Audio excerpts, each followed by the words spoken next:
योजना आपण सुरू केलेल्या आहे आणि लाडक्या बहिणींनाच काहींना अजूनपर्यंत पैसे मिळालेले नाही आणि एकीकडे आपण लखपती बहीण बनवण्याचा पण आपण बेत करताय. तर महाराष्ट्रात तसाच खडखडाट सुरू आहे.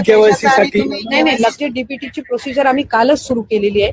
साधारणपणे ती डीबीटीची प्रोसिजर पूर्ण व्हायला 5 दिवसाचा कालावधी लागत असतो.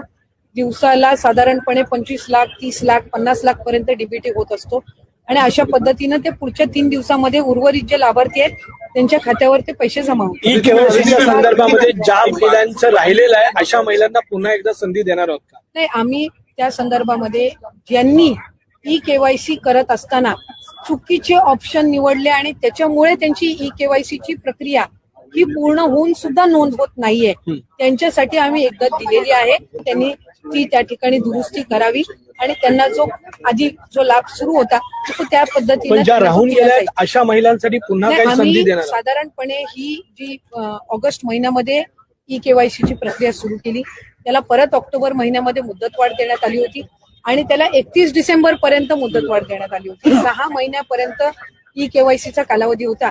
आपण इतर योजनांचा जर तपशील घेतला तर ई-केवायसी साठी आतापर्यंत 6 महिन्याची मुदत ही कुठल्याच विभागाने दिली नव्हती.